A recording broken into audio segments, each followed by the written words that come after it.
Adrian Newey will not work at Ferrari. This is important news for the future of the red team in Formula One, and what's left to do now is to think that when the fox can't reach the grapes, it says they are sour. The failure of Adrian Newey to arrive at the service of the Maranello team is a serious matter. An event that seemed almost certain until the top management of the prancing horse did not accept the long list of demands from the brilliant British designer. The appointment of Loïc Serra as technical director in place of Italian aerodynamicist Enrico Cardile honestly doesn't inspire the dreams of the Maranello team's fans. At this point, the sudden resignation of the Italian engineer Enrico Cardile seems to make sense. The decision could indeed be closely linked to the clear intention of Frederic Vasseur to entrust the technical direction of the historic Italian team to the French manager as soon as possible. Essentially, Enrico Cardile was just a placeholder in this first part of the 2024 Formula One season, while waiting for the gardening leave of the former Mercedes team manager to end so he could be officially confirmed by Ferrari and begin his work in Maranello. Ferrari's cold statement yesterday, posted on various social media channels without any other comments, confirms what had been clear for several weeks and what only Frederic Vasseur's cryptic comments could still obscure. In the time that has passed between Charles Leclerc's victories on the streets of Monte Carlo in the Monaco Grand Prix and last weekend's splendid win in the Italian Grand Prix at the Monza circuit, the hiring of Adrian Newey by Ferrari has become an increasingly remote possibility. Raise your hand if, among the Red Team's fans, you hadn't hoped until the very last moment that the legendary car designer would finally land in Maranello after over a quarter of a century of courting and discussions. In the future, the reasons why the logical crowning of the extraordinary career of the aerodynamics wizard did not materialize will probably become clearer. In the meantime, however, the supporters of the Maranello team have no choice but to accept this sort of defeat, watching as the British engineer settles at Silverstone. Ferrari has chosen to restart from the strength of the group rather than the brilliance of the individual, at least according to the circumstantial statements of Ferrari team principal Frederic Vasseur during the last few weeks. In the collective imagination, hiring the English engineer is synonymous with success regardless, as Adrian Newey's professional career is filled with victories. However, many forget that the former Red Bull engineer has also suffered defeats, such as during Ferrari's winning cycles at the start of the millennium and more recently Mercedes during the turbo-hybrid era. The Adrian Newey equals success equation is not so certain. His latest experience at Red Bull proves this. The designer joined the Milton Keynes team back in 2006, but the first victories came only 3 years later. Of course, at that time, the Austrian team was an organization with resources and infrastructure not comparable to what Adrian Newey would have found at Ferrari, or perhaps will find at Aston Martin.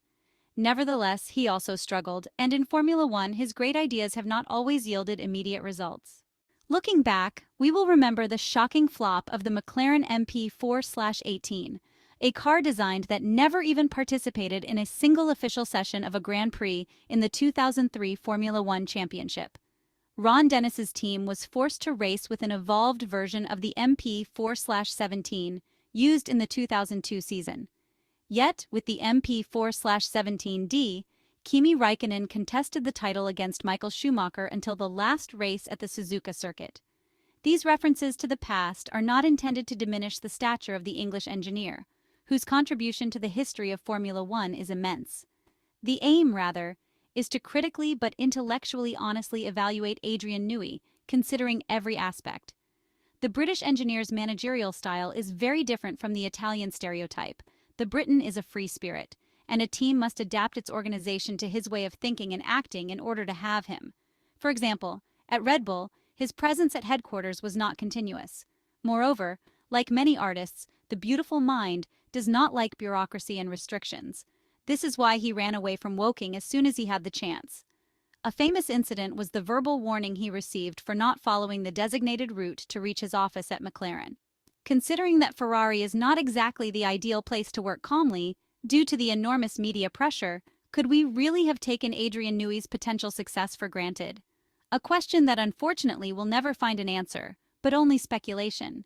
However, according to our opinion, which as such does not claim to be right, especially if success had not come immediately, how would Adrian Newey have managed the situation? Unfortunately, anyone who sets foot in Maranello today inevitably has to deal with the external pressure from the media and fans who have been waiting for a Formula One world title in the most important motorsport series for nearly 2 decades. In short, the longer this unfortunate drought continues, the less time is allowed to return to the top.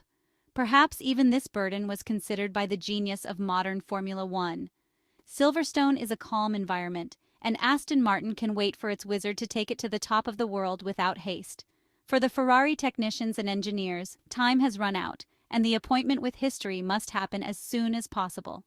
Looking back at Adrian Newey's decision to join Aston Martin for his future in Formula One and not move to Ferrari, there seems to also be a catch regarding the budget cap. The Silverstone-based team is now known for its lavish spending, driven by the iron will of boss Lawrence Stroll. The Canadian billionaire wants to win in Formula One, and, after several seasons in the sport, he wants to do so immediately. Therefore, the 2026 F1 Championship is circled on the calendars at the team's brand new campus. It's all or nothing. In the Formula One dictionary, under the word determination, you'll find the experienced and confident face of Lawrence Stroll. He entered the sport as yet another super-rich figure with dubious ambitions, but has, over time, earned the respect of insiders. Those who know him describe him as a true motorsport enthusiast with a burning dream, winning the World Championship. To achieve this, the Canadian billionaire is sparing no expense. The new Aston Martin factory is a true playground for engineers, equipped with all the tools necessary to build winning cars. However, infrastructure alone is not enough without someone to make use of it, and Lawrence Stroll knows this well. In just a few weeks, there was first the announcement of Enrico Cardile, and now Adrian Newey's announcement is eagerly awaited. The question naturally arises, with a technical team of about 400 employees and many high-profile names involved, how does the Silverstone team stay within the budget cap? This was recently questioned by the German magazine Auto Motor und Sport, which analyzed Aston Martin's personnel, from Dan Fallows to Eric Blandon, Luca Ferbato to Andy Cowell, and now the arrivals of Enrico Cardile and Adrian Newey.